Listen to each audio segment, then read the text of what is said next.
नमस्कार साथियों, KVS TGT Hindi की श्रृंखला में आपका स्वागत है। आज हम लोग पढ़ने जा रहे हैं कृतिका भाग 2 का पहला चैप्टर, जिसका नाम है माता का आंचल, श्री शिव पूजन सहाय द्वारा लिखित।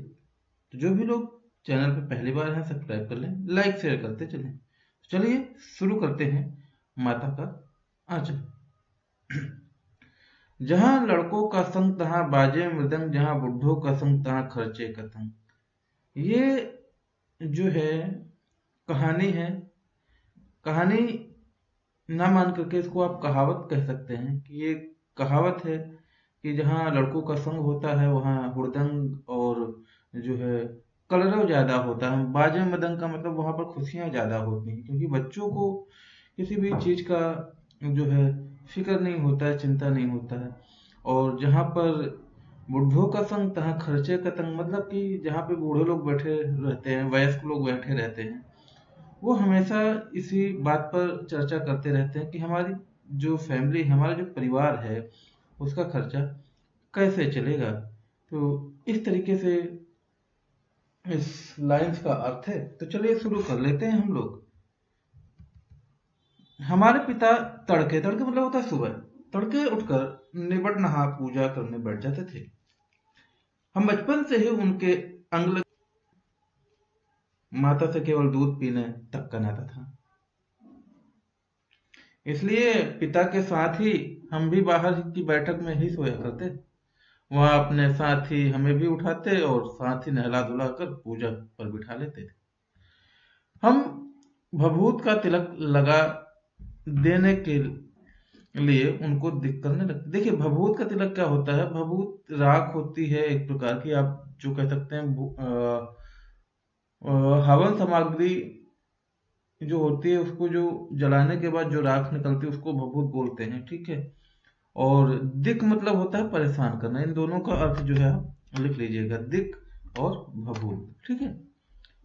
कुछ हंसकर, कुछ झुंझलाकर और कुछ डांट कर वह हमारे चौड़े लिलार, लिलार मतलब होता है मस्तक में त्रिपुंड, त्रिपुंड मतलब होता है 3 अंगुलियों वाला, ठीक है, कर देते। त्रिपुंड मतलब तिलक कह सकते हैं आप, यहाँ पर 3 अंगुलियों का जो तिलक होता है उसको त्रिपुंड बोलते हैं। लिलार मतलब मस्तक होता है। तो ध्यान देते रहिएगा, ये सारी चीजें मैं बीच में बताता चलूंगा। हमारे लिलार में भभूत खूब खुलती थी मतलब अच्छी लगती थी। खुलना मतलब होता है अच्छा लगना, ठीक है। सिर में लंबे लंबे जटाएं थी, जटाएं मतलब बाल होते हैं। भभूत रमाने में हम खासे बम भोले बन जाते थे। बम भोले मतलब भगवान शिव के भक्त जिस तरीके से भभूत लगाते हैं, वैसे ही जो है भगवान भोलेनाथ भी लगाते थे। पिताजी बड़े प्यार से भोलानाथ कहकर पुकारा करते, पर असल में हमारा नाम तारकेश्वर नाथ था। हम भी उनको बाबूजी कहकर पुकारा करते और माता को मैया।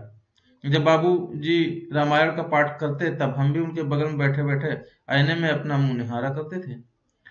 जब वह हमारी ओर देखते तब हम कुछ लजाकर और मुस्कुराकर आईना नीचे रख देते थे। वह भी मुस्कुरा पड़ते थे। पूजा पाठ कर चुकने के बाद वह राम राम लिखने लगते। अपनी एक रामनामा बही पर 1000 राम नाम लिखकर उसे पाठ करने की पोथी के साथ बांधकर लिख देते, ठीक है। तो इस तरीके से, और हाँ यहाँ पे देख लीजिएगा ये अर्थ लिखे हुए हैं, ठीक है। जैसे देखिए यहाँ पे लीलार है, यहाँ पे त्रिपुंड है, त्रिपुंड चौथे पे है तो चौथे का ये अर्थ है, ठीक है। ये समझ गए? ये त्रिपुंड क्या होता है? जो हमने बताया 3 उंगलियों से लगाई जाती हैं माथे पर रेखाएं, जिसको आप लोग अगर ना ही समझ पा रहे हैं तो जो वाईफाई का सिग्नल होता है ना, उसको समझ लीजिए कि माथे पर बनाया जाने वाला वाईफाई का सिग्नल। इससे ज्यादा आपको अच्छा याद रहेगा कि त्रिपुंड का मतलब क्या होता है। चलिए शुरू करते हैं आगे की कहानी। 500 बार कागज के छोटे छोटे टुकड़ों पर राम नाम लिखकर आटे की गोलियों में लपेटते और उन गोलियों को लेकर गंगा जी की ओर चल पड़ते थे। उस समय भी हम उनके कंधे पर विराजमान रहते थे। विराज मतलब बैठे रहते थे।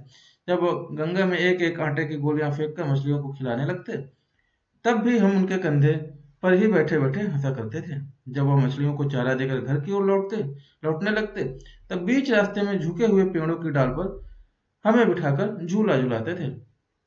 कभी कभी बाबूजी हमसे कुश्ती भी लड़ते। वह शिथिल होकर हमारे बल को बढ़ावा देते और हम उनको पछाड़ देते थे। पछाड़ना मतलब होता है हराना।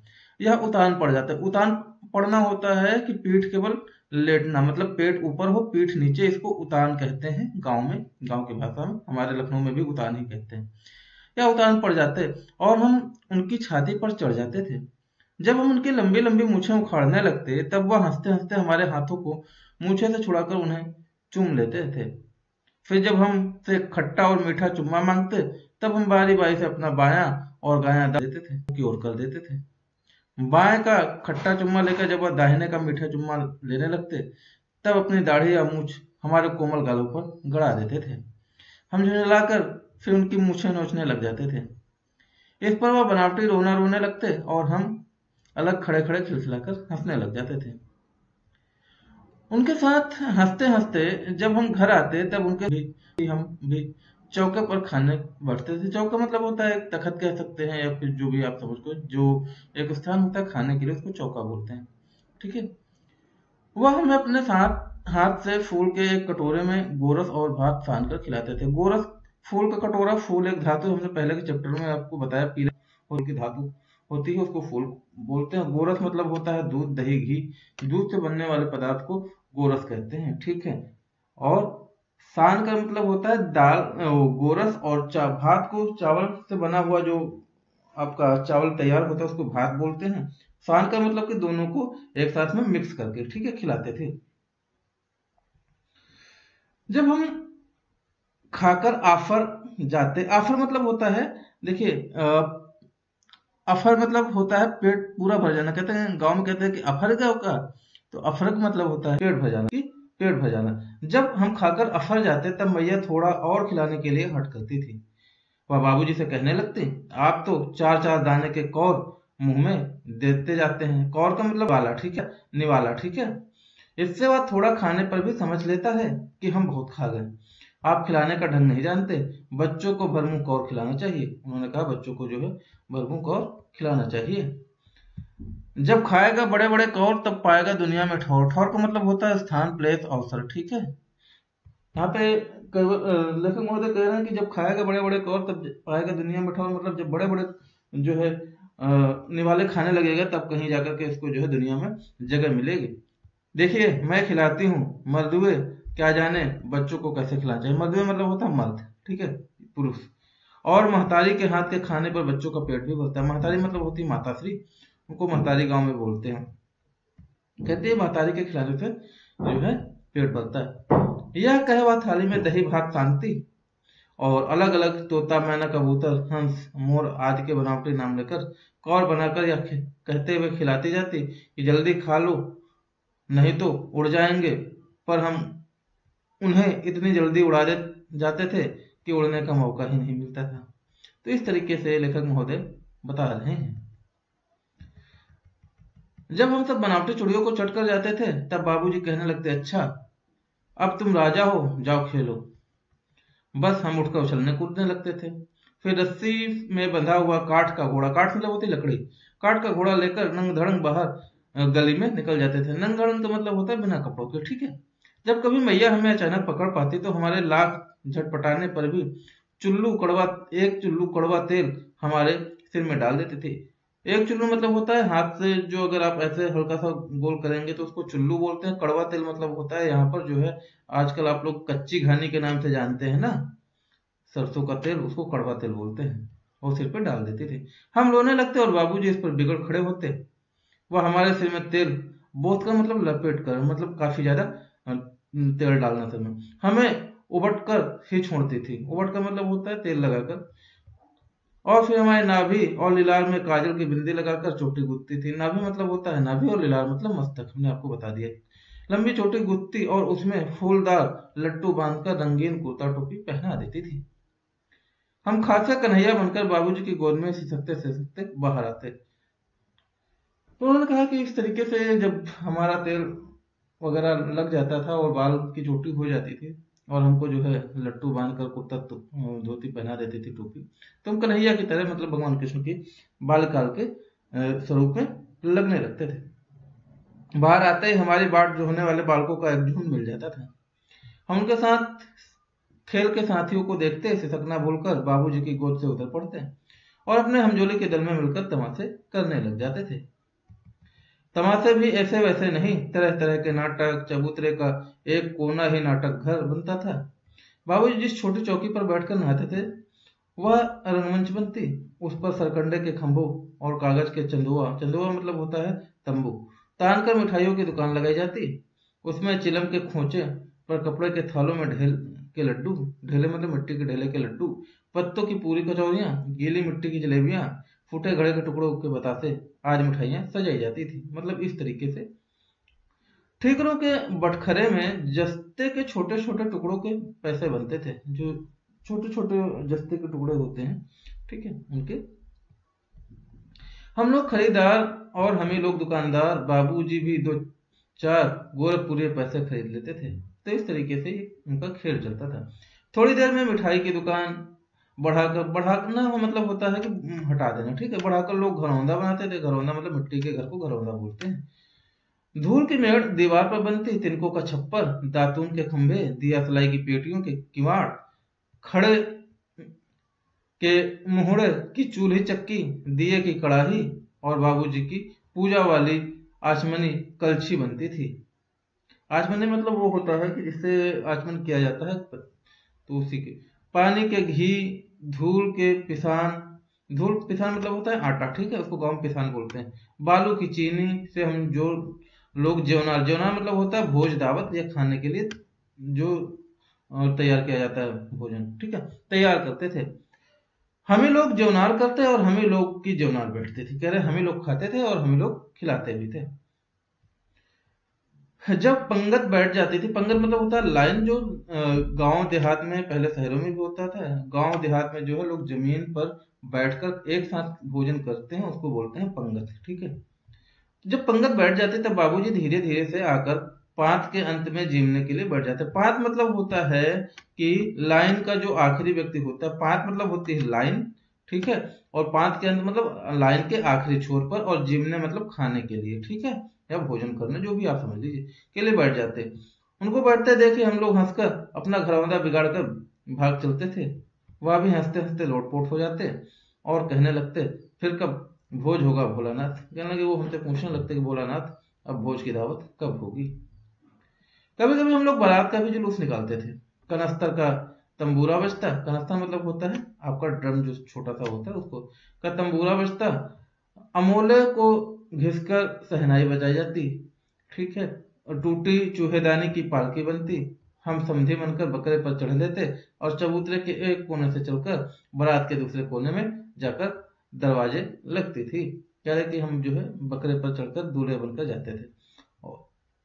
वह माफ कीजिएगा, वहां काठ की पटरियों से घिरे, गोबर से लिपे, आम के केले की टहनियों से सजाए हुए छोटे आंगन में कुल्हिए का कलसा रखा है। कुल्हिया मतलब होता है बहुत ही कुल्हिया मतलब वो नहीं, आपने देखा होगा कुज्जा जो मिट्टी का होता है,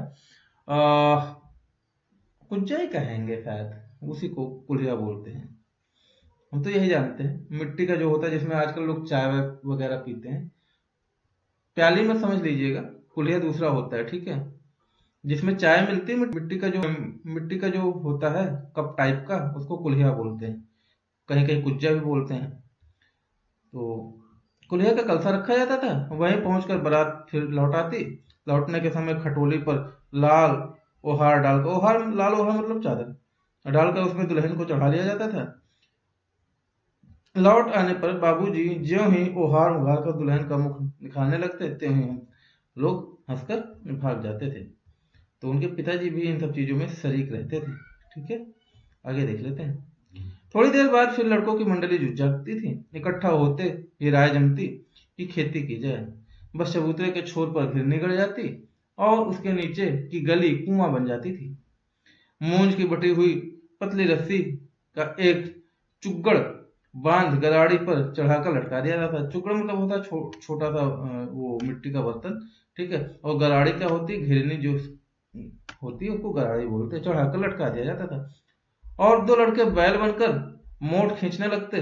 मोट मतलब होता है कि आप कह सकते हैं जो हल वगैरह होता है उसको। चबूतरा खेत बनता, कंकड़ बीज और ठेंगा, हल जुआठा। हल और जुआठा हमने बहुत अच्छे से बताया है अगर आप दो बैलों की कथा पढ़ेंगे तो उसमें हमने जुआठा क्या होता है, हल और जुआठा क्या होता है, फिर भी बता देते हैं। हल तो हल ही होता है।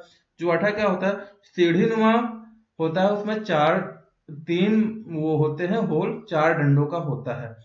तो उसमें क्या होता है, एक बैल दाहिने साइड में, एक बैल बाई साइड में, तो जो उसका होता है उसको बोलते हैं जुआठा, कहीं कहीं उसको जुआ भी बोला जाता है। ठीक है, तो आप समझते चलिएगा। बड़ी मेहनत से खेत जोते बोए जाते और पटाए जाते काट कर। फसल तैयार होने में देर न लगती और हम हाथों हाथ फसल काट लेते थे। काटते समय गाते थे, ऊंच नीच में बई कियारी, जो उपजी सो फही हमारी।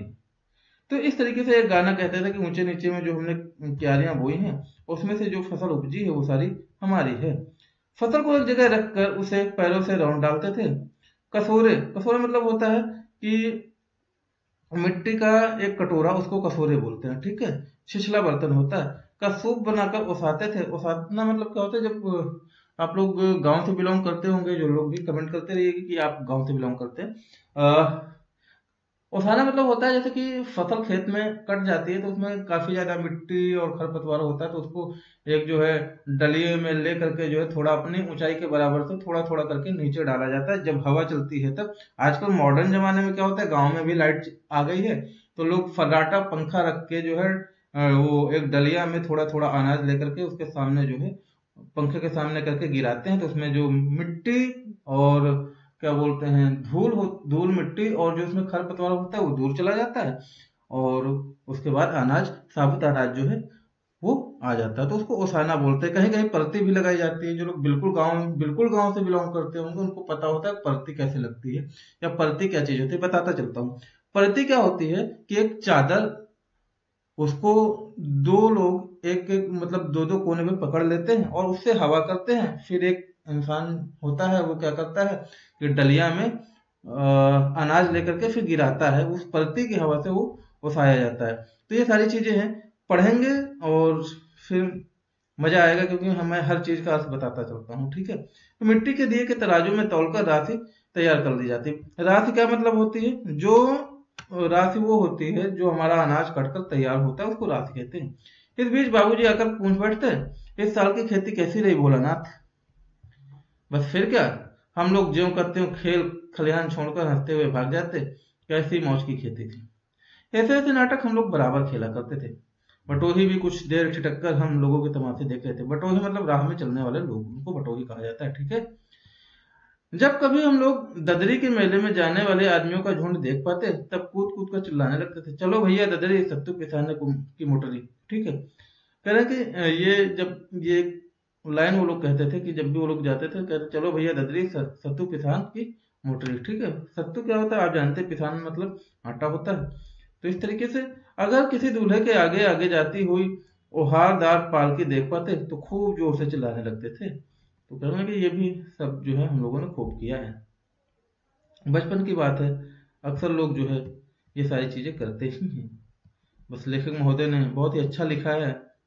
रहरी में रहरी पुरान रहरी, डोला के कन्या हमार मेहरी। ठीक है, तो ये रहरी मतलब होता है शायद राहगीर, राह में चलने वाली। एक मिनट में देख के बताता हूँ, इसका मतलब मुझे भी सही से नहीं पता है। तो रहरी का मतलब होता है अरहर। अच्छा, अरहरी का मतलब, ठीक है, तो इन लोगों ने अरहर को रहरी बोला है यहाँ पे। ठीक है, रहरी में रहरी पुरान रहरी, डुलिया के कन्या हमार मेहरी। रहरी मतलब अरहर में जो अरहर होती है वो सबसे पुरानी अरहर, मतलब 1 साल 2 साल पुरानी होती है, उसको अरहर सबसे अच्छी अरहर मानी जाती है। और जो डोली में बैठी हुई कन्या होती है मतलब कन्या, वो कह रहे हैं हमारी औरत है। ये मतलब एक तरीके की गाली होती है। गाँव में लोग मस्ती करने के लिए ये सारी चीजें गाते रहते हैं। ठीक है, गाँव की गालियां भी इसी तरीके से होती हैं। इस पर एक बूढ़े वर ने हम लोगों की बड़ी दूर तक खदेड़कर ढेलों से मारा था। तो बूढ़े वर ने मतलब बूढ़ा रहा होगा, जिसमें गांव में जानते हैं कि जो है पहले शादियां हुआ करती तो दूल्हे की उम्र करीब 40 50 साल 60 साल के आसपास भी होती थी, और जो लड़की होती थी वो शायद 15 16 18 साल की। तो इस तरीके से वो उसने कहा। खूब खसूट खबीस की सूरत आज तक हमें याद है। मतलब वो बहुत अच्छा नहीं था। खबीस मतलब बहुत ही बुरा होता है आदमी। ना जाने किस ससुर ने वैसा जमाई ढूंढ निकाला था, वैसे घोड़ा मुहा आदमी हमने कभी नहीं देखा। कह रहे कि वो जो है घोड़े का मुंह जैसा आदमी। था आदमी का मुंह, तो हमने आज तक ऐसा नहीं देखा। आम की फसल में कभी कभी खूब आंधी आती है। आंधी के कुछ दूर निकल जाने पर हम लोग बाग की ओर दौड़ पड़ते थे। वहां चुन चुनकर घुले घुले गोपी चबाते थे। ठीक है, चापते थे मतलब कि वहां पे जब जैसे आंधी चली जाती है आकर के, तो पेड़ों से आम गिर जाते हैं, कोई भी फसल होती है तो गिर जाती है, तो फिर करते वहां घुले घुले मतलब जो थोड़े से पके टाइप के आम थे वही गिरते हैं, तो वही कह रहे हैं कि हम लोग खूब चबाते थे। एक दिन की बात है, आंधी आई और लौट पड़ गई। आई और पट गई मतलब आंधी आई थी और खत्म हो गई। आकाश काले बादलों से ढक गया, मेघ गरजने लगी, बिजली कौंधने लगी और हवा, ठंडी हवा सनसनाने लगी, पेड़ झूमने और जमीन चुभने लगे। हम लोग चिल्ला उठे, एक पैसा की लाई बाजार में छितराई, बरखा उधरे बिलाई। तो ये लोग कहते थे कि एक पैसा की लाई और बाजार में छितराई और बरखा उधरे बिलाई। तो कहे कि जो एक पैसे की जो है लाई लाते थे और बाजार में छितरा देते थे, मतलब बिखेर देते थे, लेकिन जो बरखा थी वो जो है वहीं पे जो है गायब हो जाती थी। लेकिन बरखा ना रुकी और भी मूसलाधार पानी होने लगा। अब लोग पेड़ों की धड़ से सट गए, जैसे कुत्ते के कान में अंठाई चिपक जाती है, मगर बरखा जमी नहीं, थम थम गई। ठीक है, अठाई मतलब एक छोटा सा वो कीड़ा नहीं होता है जिसको गांव में शायद किलनी वगैरह बोलते हैं, ऐसा कुछ, तो वो कहते उस तरीके से लोग चिपक गए थे। बरखा बंद होते ही बाग में बहुत से बिच्छू नजर आए। हम लोग डरकर भाग चले। हम लोग उन्हें बैजू बड़ा ढीठ था, बैजू एक लड़का है, वो ढीठ मतलब बहुत ही शैतान था। संयोग की बात है, बीच में मूसन तिवारी मिल गए। बेचारे बूढ़े आदमी को सोचता कम था। बैजू उनको चढ़ाकर बोला, बुढ़वा बेईमान मांगे करेला का चोखा। तो चढ़ाने वाले हर तरीके से चढ़ाते हैं। ठीक है, तो लोगों ने भी बैजू के सुर में सुर मिलाकर यही चिल्लाना शुरू किया। मूसन तिवारी ने बेतहासा खदेड़ा।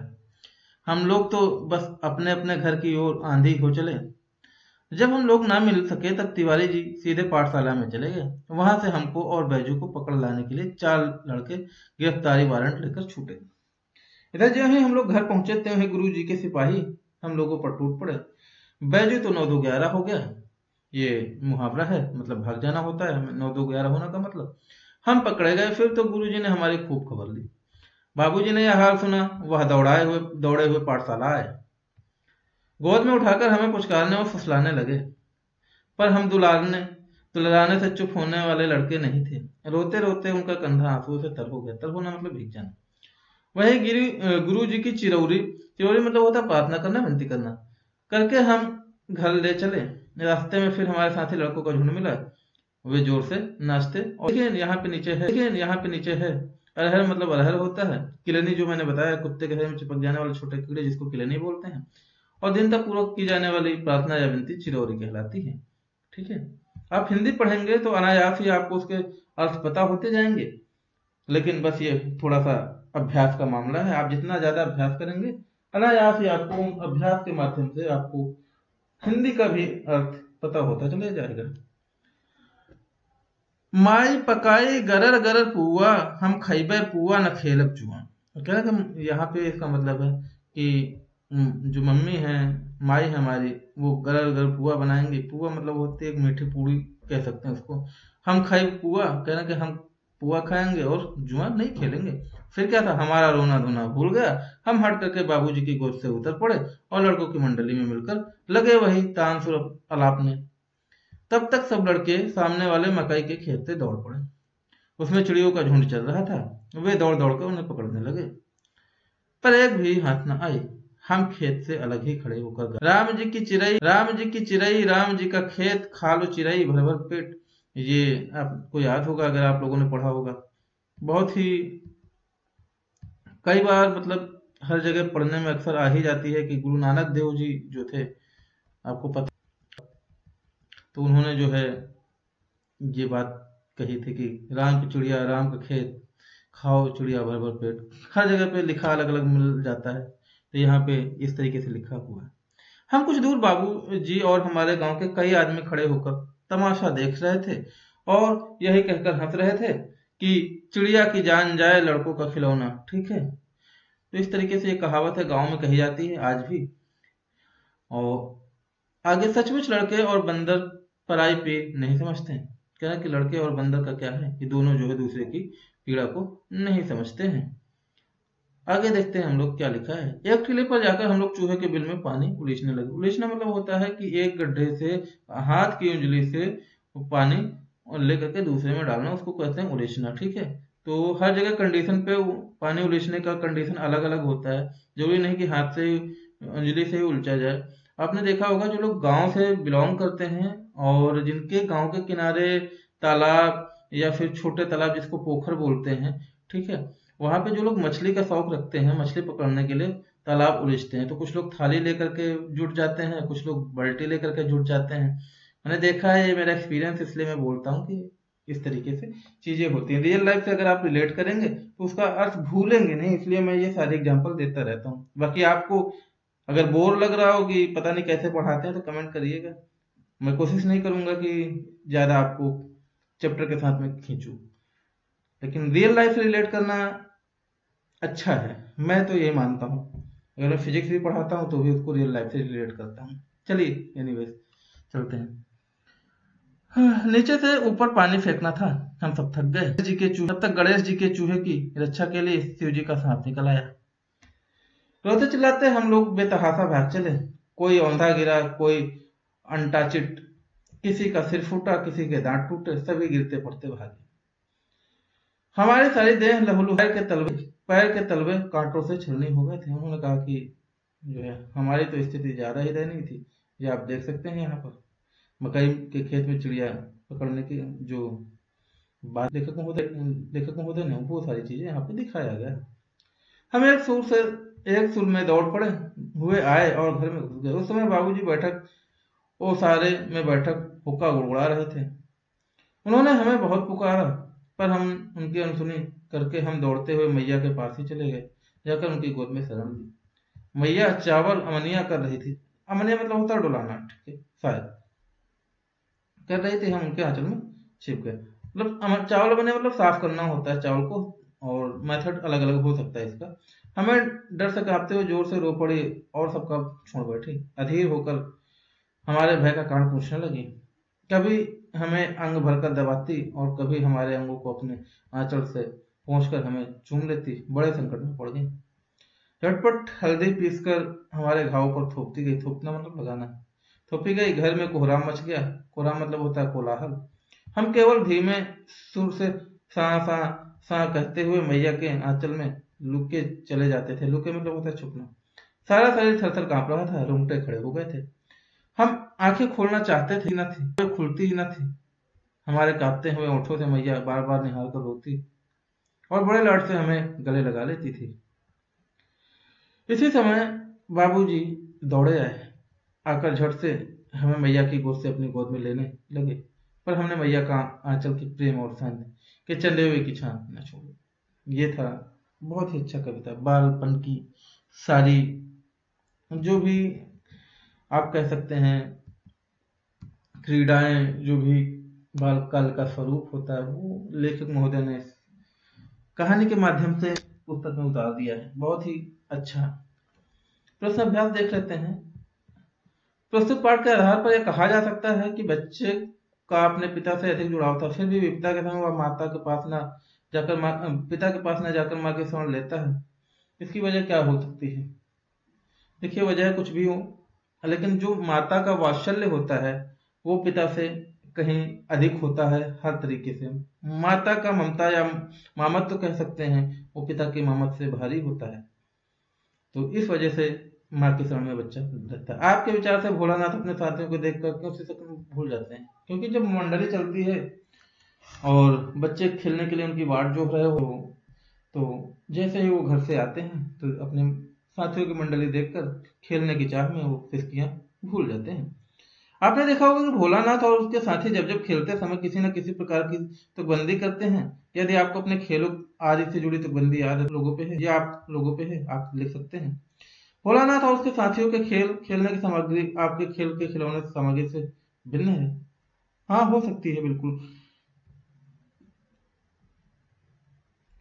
पाठ में आए ऐसे प्रसंगों का वर्णन कीजिए जो आपके दिल को छू गए। बहुत सारे प्रसंग हैं। एक तो जब पहली चीज है, जब इनके पिताजी जाते थे और ये कंधे पर जो है बैठकर जाते थे मछलियों को दाना खिलाने, मछलियों को चारा खिलाने, उसके बाद लौट कर आते थे तो पेड़ की डाल पर झुकते थे। ये भी एक अच्छा प्रसंग है। दूसरा प्रसंग ये है कि जब चिड़ियों को पकड़ने वो खेत में जाते थे, वो भी एक अच्छा प्रसंग है। तीसरा, जब आंधी आने के बाद में बाग में आम बीनने गए थे और वहां पर तिवारी जी मिल गए थे, उनको चिढ़ाने का है, वो भी एक अच्छा प्रसंग है। वहां बिच्छू वगैरह देखे थे।